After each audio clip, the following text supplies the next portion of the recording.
ముందుగా వేదికను అలంకరించిన మన అధినేత పవన్ కళ్యాణ్ గారికి నా కృతజ్ఞత వందనాలండి.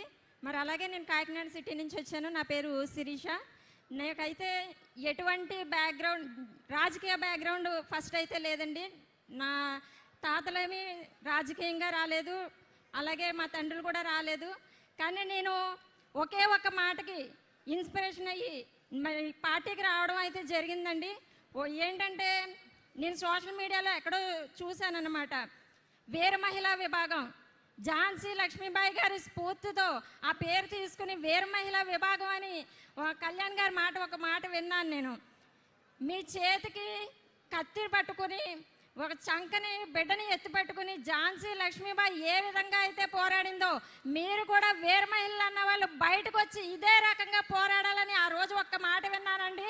అదే మాటతో ఆయన మాట స్ఫూర్తిగా తీసుకుని నేను ఈరోజు రాజకీయంలో రావడం జరిగింది. అలాగే మరి నేను వెళ్తూ ఉన్న ప్రతి కార్యక్రమంలో ఎంతోమంది అడ్డుపడ్డారు, కానీ నేను ఆగలేదు.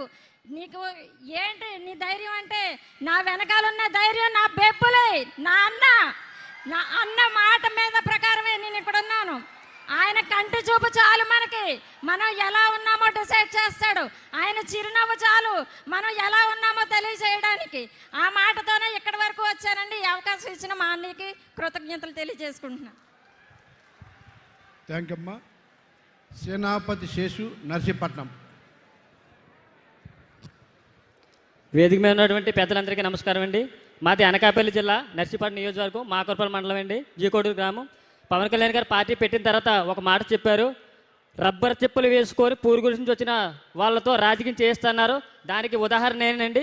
2020లో నేను మా గ్రామం నుండి ఎంపీటీసీగా పోటీ చేయడం జరిగిందండి. మా తల్లిదండ్రులు కానీ మా తాతలు ఎవరో రాజకీయాలు లేరు, కానీ పవన్ కళ్యాణ్ గారిని స్ఫూర్తిగా తీసుకొని నేను 2020లో కేవలం నా వెనకాల నాయకులు లేకపోయినా సరే ఒక 15 మంది జన సైనికులతో పాటు ప్రచారం చేసి వాళ్ళ చందాలతో ప్రచారం చేసి నేను ఎలక్షన్లో పార్టిసిపేట్ చేయడం జరిగింది.